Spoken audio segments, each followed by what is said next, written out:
Convido você para abrir a sua Bíblia em 1 Tessalonicenses, capítulo 2. As cartas do apóstolo Paulo aos irmãos de Tessalônica estão mais para o finalzinho da Bíblia, para você que ainda usa a Bíblia de papel, que é assim, tradicional, como eu. Mas se você também não usa, você pode acessar aí no aplicativo 1 Tessalonicenses. A outra coisa importante é que hoje nós teremos assembleia, então na condição de presidente da igreja e conforme convocação há 15 dias atrás, então eu declaro aberta a nossa assembleia. A gente vai ter algumas pautas breves que serão, a principal delas, a eleição da diretoria. O mandato é de 1 ano, então todo ano a gente precisa eleger ou reeleger a diretoria. A gente também vai ter um review das nossas contas e espero que a aprovação delas, né? Está tudo, graças a Deus, sob controle, os irmãos vão ver. E também movimentação do hall de membros, né? Eventualmente gente que chegou, gente que saiu e gente que está frequentando e quer se tornar membro também pode fazê-lo aqui, se manifestando na Assembleia, tá bom?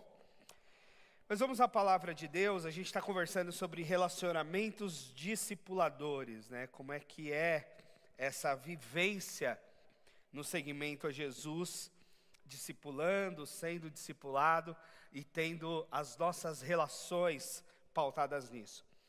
E aí, Tessalonicenses, a primeira carta aos Tessalonicenses, capítulo 2, versículo 7. Aproveitando para falar de Tessalonicenses, toda vez que há uma guerra envolvendo Israel, fala-se muito sobre o fim do mundo, né? Eu sou bem pé no chão quanto a isso, e eu acho que as cartas de Paulo aos crentes de Tessalônica, a primeira e a segunda carta, elas têm um teor escatológico também.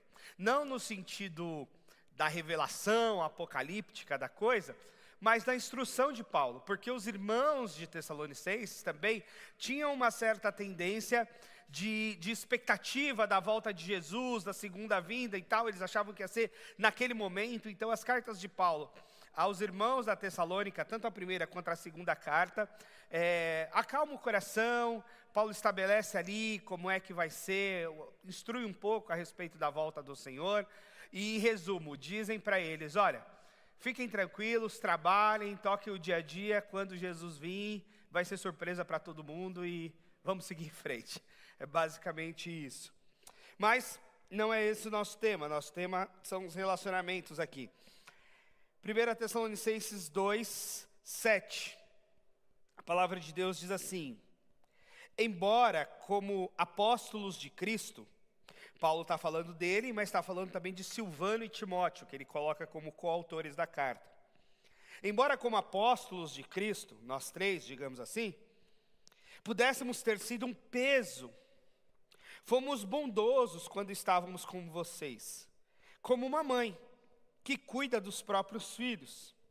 Sentindo assim tanta afeição por vocês, decidimos dar-lhes não somente o Evangelho de Deus, mas também a nossa própria vida, porque vocês se tornaram muito amados por nós.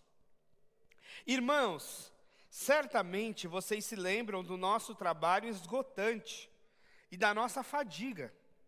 Trabalhamos noite e dia para não sermos pesados a ninguém, enquanto lhes pregávamos o Evangelho de Deus. Tanto vocês como Deus são testemunha de como nos portamos de maneira santa, justa e irrepreensível entre vocês, os que creem.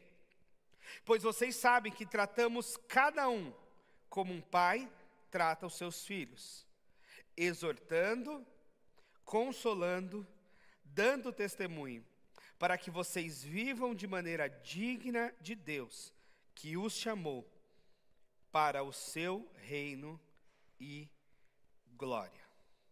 Amém? Vamos orar? Pai, a gente confia na ação do Teu Espírito Santo em nós e na Tua palavra, que é poderosa, que é mais penetrante que qualquer espada de 2 gumes, que tem a condição de penetrar as nossas juntas e medulas e de fazer discernir pensamentos e intenções do nosso coração. Fala conosco, Senhor, em nome de Jesus. Amém. Esse texto, eu quero expor ele para vocês, e ele é muito simples e muito direto naquilo que Paulo diz a respeito da relação dele com os irmãos da igreja. A primeira coisa que ele diz é que quando ele estava entre eles, ele fez questão de não ser um peso. Esse era um problema ali em Tessalônica, porque essa expectativa de que Jesus poderia voltar amanhã ou depois de amanhã, fez com que alguns irmãos abandonassem os seus trabalhos. Tanto que num outro versículo mais à frente, na segunda carta, Paulo vai dizer: aquele que não trabalha, que também não coma. Porque muitos irmãos acabaram abandonando os seus trabalhos do tipo: Jesus vai voltar amanhã, então não vamos trabalhar, não vamos fazer nada, vamos só esperar ele voltar. E Paulo, de alguma forma, instrui que não é bem assim, ou não deveria ser assim. E aqui Paulo diz: olha, eu fiz de tudo, mesmo como apóstolos, que poderia, digamos, receber e deveria receber o sustento da igreja, essa questão de ministros da igreja serem sustentados pela própria igreja, é uma questão que acontece em toda a Bíblia. No Antigo Testamento, os levitas não receberam terrenos nem propriedades para trabalhar no campo, porque eles seriam sustentados pelas ofertas trazidas ao templo, e eles trabalhariam no templo. E no Novo Testamento, o próprio ministério de Jesus e dos apóstolos também é sustentado por ofertas. Não é uma coisa colocada em termos de lei, não é uma coisa para que se viva de forma nababesca, vamos dizer assim, mas era natural, e até o Novo Testamento vai dizer, né, que digno é o obreiro do seu salário e tal, mas em muitos momentos, algumas igrejas eram mais generosas e sustentaram bem os apóstolos, e em outros momentos não. Tanto que nesses outros momentos, os apóstolos, Paulo fez tendas, trabalhou no comércio de tendas e fazia outras coisas para sustentar-se na sua vida e jornada ministerial. E aqui Paulo diz assim, que ele fez de tudo para não ser um peso para a igreja de Tessalônica. E que ele foi bondoso enquanto estava entre eles, e os tratou como uma mãe cuida dos seus próprios filhos. Sentindo assim tanta afeição, decidimos não lhes dar somente o evangelho, mas também a nossa própria vida, porque vocês se tornaram muito amados por nós. Olha só essa responsabilidade do Novo Testamento. No Antigo Testamento, era muito marcado que a oferta deveria ser 10%. O dízimo estava previsto na lei, sempre 10%. 10% do dinheiro, 10% dos animais, 10% das frutas, 10% de toda a colheita, 10%. Mas o Novo Testamento não traz mais esse elemento do 10%. E a gente pode pensar, nossa, então, não precisamos nem mais dar o dízimo, porque o Novo Testamento não traz esse elemento dos 10%. É verdade. Mas o desafio é que o Novo Testamento traz essa perspectiva dos 100%. Porque Paulo diz, olha, eu dei tanto a vocês, que eu não dei só o evangelho, eu dei a minha própria vida por vocês, a vocês, além do evangelho. Então, o nosso desafio dos relacionamentos discipuladores é quando a gente traz para a nossa vida as pessoas, e não dá apenas a elas uma mensagem, mas dá a elas a nossa própria vida. É claro que nós não precisamos dar a vida ao ponto de como Jesus deu a vida, que ele de fato entregou a vida literalmente por nossos pecados. Mas nós devemos dar a vida no sentido de se importar, de oferecer tempo, de oferecer cuidado, tal qual uma mãe abre mão de muitas coisas na sua vida pelos seus filhos. E é essa comparação que o apóstolo Paulo fala. Olha, eu tive tanta afeição por vocês, que eu dei a minha própria vida, eu não dei só o evangelho. Então entenda que a gente está falando aqui de relacionamentos discipuladores, e embora seja um assunto, digamos, simples e comum, essa questão de relacionamento, ou seja, uma coisa que a gente necessariamente vive o tempo todo, desde que nascemos nós estamos nos relacionando de forma ou de outra com as pessoas. Mas veja que nessa jornada cristã, as relações ganham uma dimensão e um sentido mais profundo e de maior entrega. Porque agora a gente não só se relaciona profissionalmente com alguém, ou familiarmente com outro, ou aqui na comunidade como amigos, irmãos de fé e etc. Mas nós somos convocados a nos entregar uns aos outros, fazer com que os outros façam parte da nossa vida e de que a nossa vida faça parte da vida dos outros.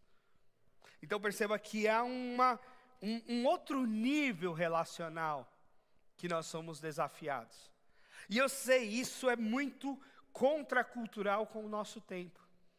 Porque nós vivemos num tempo em que a força está na individualidade. A força está em viver sozinho, dar conta de si sozinho, tocar a sua vida sozinho, e ninguém tem nada a ver com isso, você não interfere na vida do outro, o outro não interfere na sua vida. Há poucos dias, talvez poucos meses atrás, infelizmente, na torre de onde eu moro, no andar de baixo, uma menina de, acho que 22 anos se jogou, do 11º andar. Cerca de 7h30 da noite. Todo mundo em casa, muita gente no condomínio. Eu estava vindo com pastel da feirinha do condomínio com o Estevão, vi os carros do resgate chegando. Eu tenho uma tendência mais otimista, né? Então eu achei que era só alguém ali que tinha passado mal de repente. Mas depois eu fiquei sabendo que era um suicídio. E a individualidade é tanta que mesmo morando no mesmo prédio, eu não sabia quem era. A gente ficou pensando, poxa, como é que a gente não pôde ajudar essa menina, né? Porque o suicídio traz até um pouco de elemento de culpa para todo mundo, né? Como é que a gente não evitou isso? Como é que a gente não ajudou de alguma forma? Mas nesse mundo individualizado, individualista, eu nem sei quem era.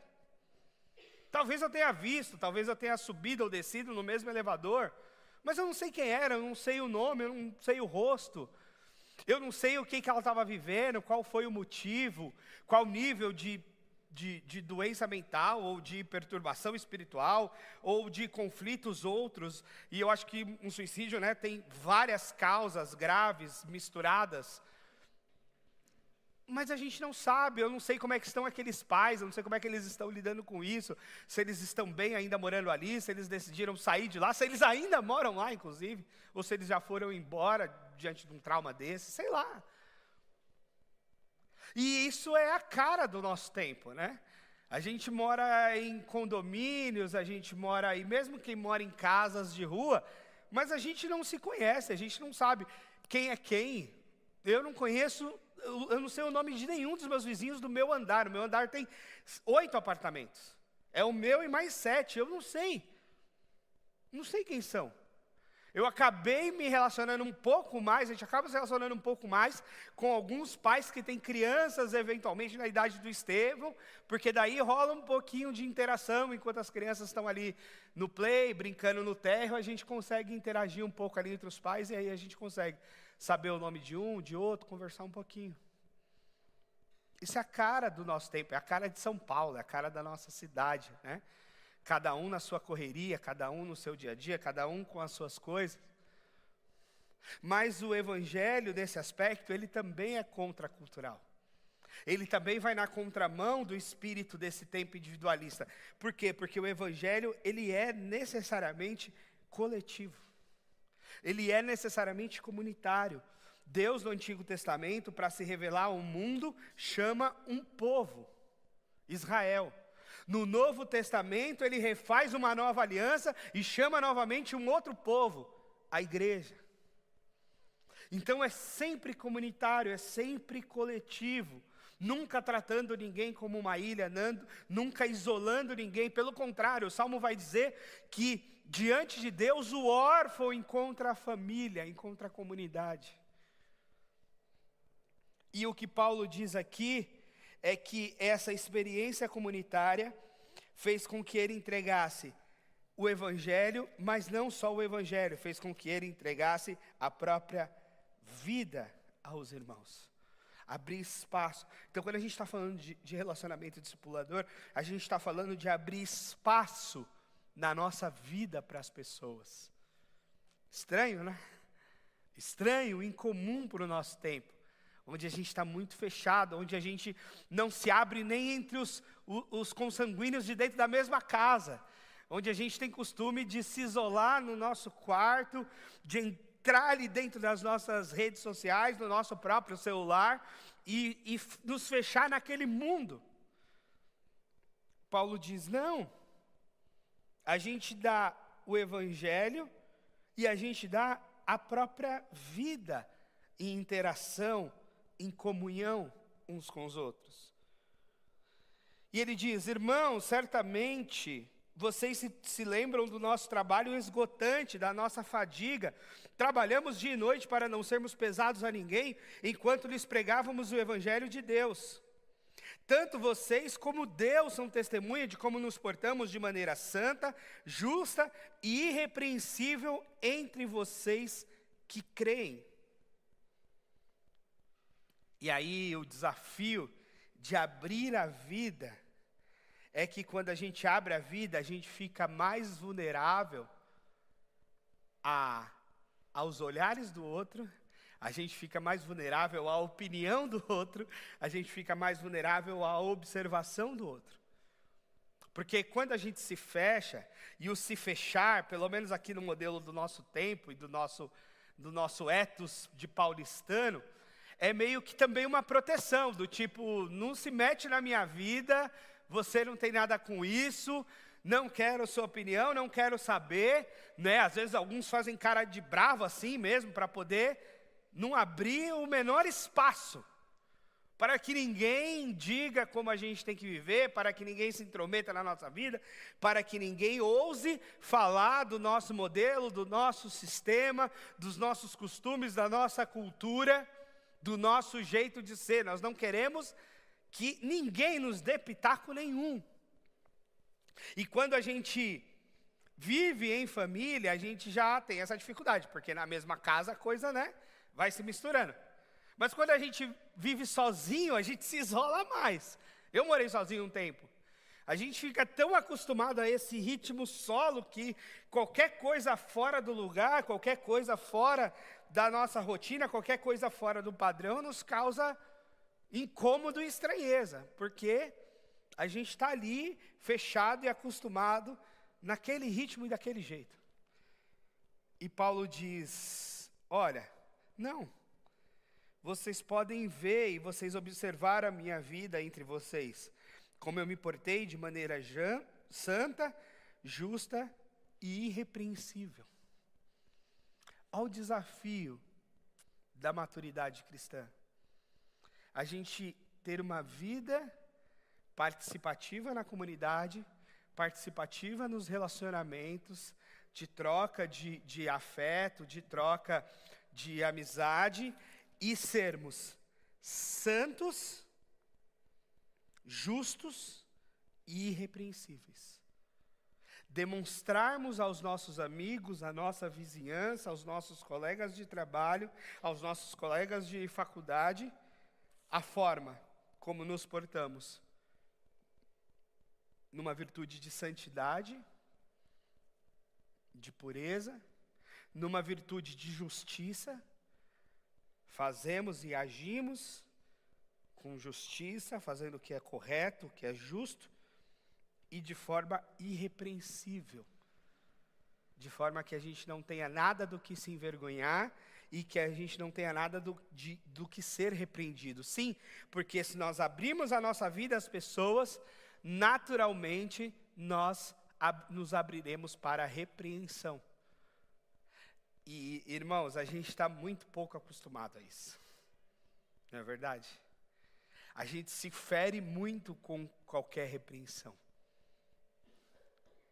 Hoje, a depender do nível da repreensão que temos no trabalho, dá processo de assédio moral, né? Não que eu estou falando contra os crimes ou os assédios morais que existem no ambiente de trabalho. Mas a gente está muitas vezes, em muitas situações, hipersensíveis.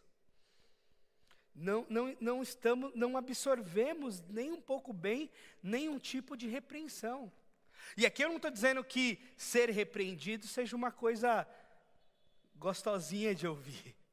Gostoso de ouvir é um elogio, gostoso de ouvir são as palmas. A repreensão nunca é boa. Mas a Bíblia vai dizer que a repreensão, embora seja amarga num primeiro momento, para o sábio torna-se doce depois, porque ele processa.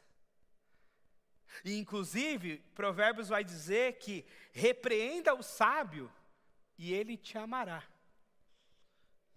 E repreenda o tolo e ele te odiará. O sábio é repreendido, reflete e te ama porque você o repreendeu positivamente. E ele diz, você me ajudou, você me corrigiu. Agora, o tolo, ele é repreendido e ele fica com raiva. Porque ele não aceita a repreensão. Ele se ressente.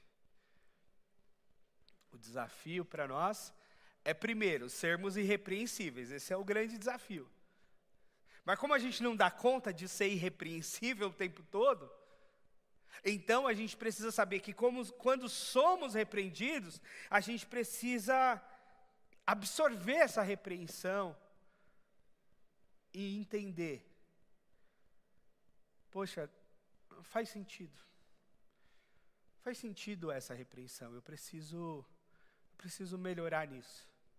Eu preciso me reavaliar nisso. Eu preciso me corrigir nisso. E eu já comentei mais de uma vez que uma das coisas que mais me marcaram na vida foi uma formação espiritual que eu fiz de 3 anos com mentores que a gente se encontrava. Eram encontros espaçados a cada 6 meses. Então foram 3 anos, mas foram 6 encontros. Mas encontros eram de 4, 5 dias. E o que mais tinha nesses encontros era a repreensão. Porque era uma molecada jovem, então a gente tinha uma tendência, né, de ter um pouco ali de oba-oba. Mas os mentores mais velhos nos traziam para a realidade e muitas vezes nos repreendiam. Corrigiam. Eu lembro de um mentor que corrigiu a minha oração. Que a gente fez um trio de partilha e nesses exercícios espirituais a gente escrevia a oração. Tinha um tempo de silêncio, de meditação, de oração escrita. E aí a gente escrevia a oração. E eu dei a sorte ou o azar de cair num trio com um dos mentores. Era o Osmar Ludovico. E aí era uma oração de confissão e eu coloquei, né, Senhor, perdão pelos meus pecados. E aí o Osmar falou assim, eu posso corrigir sua oração? Eu falei, pode, né, um dos mentores, eu vou dizer não para ele. Aí ele falou assim, quando você colocou aí pecados, imagino que veio alguns pecados à sua mente, provavelmente. Eu falei, veio. Ele falou, então corrija a sua oração e escreva-os. Pecados só é muito genérico. Se você quer fazer uma confissão de verdade, você tem que nomeá-los. Aí eu nomeei, escrevi a oração. Aí ele falou, agora lê a oração em voz alta aqui. Estávamos em 3, era uma exposição pequena, né? Não era o grupão, era eu, ele e mais um. E aí eu nomeei, falei, ele falou, agora você orou de verdade. Agora, e aí ele foi dando mais instrução, agora você pede a Deus a virtude correspondente a cada um desses pecados que você nomeou. E essa foi uma lição que eu nunca esqueci. Confessar os pecados nominalmente. E depois de confessar os pecados nominalmente, pedir a Deus as virtudes que combatem nominalmente cada um daqueles pecados. Então, se eu coloquei lá que é o pecado da avareza, eu tenho que nomear e pedir a Deus generosidade. Se eu coloquei lá que é o pecado da impureza, eu tenho que pedir a Deus que Deus me dê um olhar, um coração, uma mente pura. Se eu coloquei lá que o pecado é da inveja, eu tenho que depois pedir a Deus que Deus me dê um coração que se alegre com a alegria dos outros, com a conquista dos outros. Se eu coloquei lá que o meu pecado é ira, eu tenho que depois buscar e pedir a Deus a mansidão, as virtudes espirituais que fazem frente àqueles pecados. Porque a gente vai vencer o pecado com as virtudes. Assim como a gente vence os vícios com os bons hábitos. É assim que é. Mas isso veio como uma grande lição de uma repreensão. Uma grande lição de uma repreensão que eu tive. E assim eu tive alguns mestres importantes que me trouxeram repreensões importantes e que me marcaram, e graças a Deus, eu acho que na maioria dos casos não me marcou com ressentimento, me marcou com aprendizado. E é essa a escolha que a gente tem que fazer diante das repreensões. Se a gente vai marcar a repreensão com ressentimento, e a gente vai ficar melindrado com aquilo, ou se a gente vai guardar a repreensão como um aprendizado, como uma lição. E a beleza do que Paulo coloca, e ele vai seguir aqui, ele já falou que ele agiu como mãe, e aqui na frente ele vai dizer que agiu como pai, porque ele diz assim, pois vocês sabem que tratamos cada um de vocês como um pai trata seus filhos, exortando, consolando e dando testemunho, para que vocês vivam da maneira digna de Deus que os chamou para o seu reino de glória. E aí é lógico que a repreensão, para ser uma boa repreensão, ela precisa vir com esse afeto. Paulo diz, olha, eu repreendi vocês como mãe, como pai repreende os filhos. Ou seja, é uma repreensão para o bem, é uma repreensão cheia de afeto, é uma repreensão cheia de carinho, é uma repreensão cheia de cuidado. É a repreensão que eu daria ao meu filho, é a repreensão que eu estou dando a você, de instrução. Então, isso demanda abrir a vida para repreender, mas eventualmente para ser repreendido. Para cuidar e ser cuidado. Para ter relacionamentos de fato discipuladores, é preciso que a gente saia do superficial, do papo do futebol, do papo da temperatura, tá frio, tá calor, tá não sei o quê e tudo mais, para esse nível mais profundo, onde haja aconselhamento mútuo, onde haja olhares diferentes, e mais, a gente só vai repreender e só é repreendido nesse sentido bíblico por quem nos ama.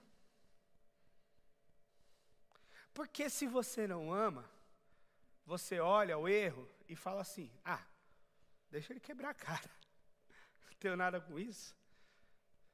Está caindo lá no precipício, você fala, deixa aí, ele deve saber o que ele está fazendo, é adulto, né? Se for criança, a gente ainda dá um boi, né? Ainda puxa. Mas se é adulto, a gente diz, se joga aí. O problema é seu. Mas essa não é a forma bíblica e cristã de viver. A forma bíblica e cristã é a forma de se relacionar e de puxar para a vida. E de puxar para o lado bom da força, diriam em Star Wars, né? De puxar e dizer, meu irmão, acorda, olha o que você está fazendo. Pensa bem, reflita, olha o que diz a Bíblia sobre isso. Olha o que diz o bom senso, ao menos, sobre isso. Cuidado. Mas isso precisa ter abertura, espaço e troca para que isso aconteça. Então a gente precisa sim estabelecer relacionamentos profundos para alcançar o coração das pessoas e deixar com que as pessoas alcancem o nosso coração.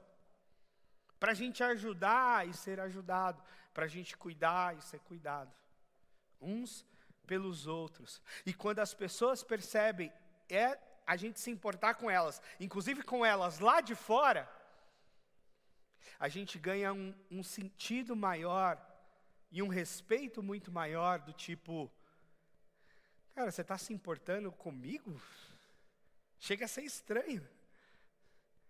Você está se importando comigo? Você está se importando com a minha família? Você está se importando com o meu casamento? A gente chega a desconfiar, né? A gente fala, que estranho.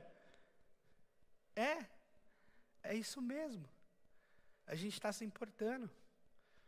Porque a gente quer ver o melhor. A gente quer que as pessoas vivam e vivam bem. A gente quer que as pessoas vivam abençoadas por Deus. A gente quer que as pessoas sejam prósperas. A gente quer que a família delas seja abençoada. A gente quer que a casa delas viva bem. Então, sim, a gente precisa interferir para este bem. Eu sei que não é simples. Eu sei que algumas pessoas fazem uma verdadeira trincheira ao redor de si, para que ninguém adentre o seu espaço, e a gente precisa ter bom senso e respeito, porque a gente não pode invadir o espaço de ninguém, a casa de ninguém, o coração de ninguém, mas com jeitinho e cuidado, a gente deve adentrar as histórias, os corações, com amor, com aquela fala de Deus para Moisés. Moisés, tira a sandália do seu pé, que esse lugar aqui onde você está é santo. Era santo porque era o lugar onde Deus estava falando com ele. Então aquele lugar naquele momento era santo, santíssimo.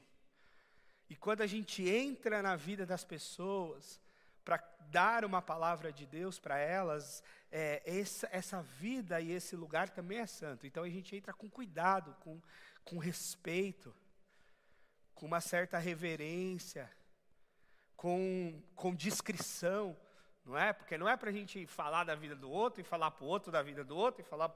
Não, isso é justamente o contrário, né? Isso é perder a confiança. A gente entra ali no cuidado, no respeito, na discrição, mas a gente entra com a palavra de Deus, com a oração, com o aconselhamento, com a instrução. E quando a gente se abre para fazer isso, é verdade que a gente se abre também para outra via. A gente se abre também para o outro entrar na nossa vida. E que bom se a gente tiver pessoas de Deus que entrem na nossa vida. Pessoas de Deus que nos alertem, que nos tragam palavra de Deus para a nossa vida. Que bom, que felizes nós seremos se nós recebermos repreensões amorosas de quem se importa conosco. Que vai ser aquela repreensão do pai, da mãe com o filho. E às vezes a gente cria barreiras tão grandes que até o nosso pai e a nossa mãe deixam de nos acessar. Porque a gente se fecha, porque a gente se posiciona como adultos, como maduros, e nem os nossos pais nos acessam mais. Porque a gente se acha grande e autossuficiente bastante. Minha mãe tem uma frase que menino crescido não é homem, né? Então quando ela quer me dar bronca, ela fala, menino crescido não é homem. Mas às vezes a gente tem que se abrir para essa repreensão. E especialmente a repreensão de que a gente tem certeza que nos ama. A gente tem certeza que vem com amor. Pode vir do mais velho, às vezes vem do mais novo. Às vezes até as crianças nos repreendem, né? Quando a gente ensina. Eu já falei isso aqui, que a gente ensinou, Estevam. Aqui em casa a gente não grita, não pode gritar. E aí quando a gente grita com ele, ele fala, não grita comigo, não pode gritar. É verdade, não pode gritar. A gente tem que tomar essa repreensão e ficar quieto e dizer, é verdade, filho, desculpa. Aqui em casa não pode gritar. Essa é a nossa regra, a gente conversa. E estabelece esse cuidado. E a gente precisa ter. Mas a gente precisa resgatar esse espaço e resgatar essa coragem. Porque tem que ter coragem, às vezes, para fazer certos cutucões na vida do outro. É preciso ter coragem para fazer certas repreensões. Mas, às vezes, é um encorajamento do Espírito. Considere sempre, se Deus não quer te usar na vida de alguém. Considere sempre que você pode e deve oferecer uma palavra de Deus para o seu irmão da igreja. Que você pode e deve oferecer uma palavra de Deus para o seu colega de trabalho. Que você pode e deve oferecer uma palavra de Deus para alguém da sua família. Porque o Espírito Santo de Deus pode e deve te mover para isso. E você precisa estar aberto para ser um instrumento de Deus na vida uns dos outros. Nunca se esqueça disso. Então, eu termino com o texto aqui do versículo 12, no finalzinho, que ele diz que toda exortação é para que nós vivamos de maneira digna do Deus que nos chamou para o seu reino de glória. No final das contas é isso. Que você viva de maneira digna do Deus que te chamou para o seu reino de glória. Que eu viva de forma digna do Deus que me chamou para o meu reino de glória. E que Deus te dê coragem de ser usado por Ele, para dizer para as pessoas viverem de forma digna do reino de glória dEle. E que a gente tem espaço. Eu quero ter espaço na vida de vocês e quero dar o espaço da minha vida, para que a gente se ajude, se exorte, se aconselhe a viver de forma digna do reino de glória do Senhor. Amém? Obrigado, Senhor. Obrigado pela Tua palavra, pela Tua exortação. A exortação de Paulo aos irmãos de Tessalônica é a exortação de Paulo para nós hoje. Nos dá, Senhor, que vivamos de forma digna do Teu reino, do Teu chamado, da vocação que o Senhor tem para cada um de nós. A vocação para a santidade, para a justiça, para o exemplo de vida do Senhor Jesus. Usa a nossa própria vida para que transpareça isso e que a gente abençoe as outras pessoas, mostrando a elas como é que se vive para a glória e honra do nome do Senhor Jesus.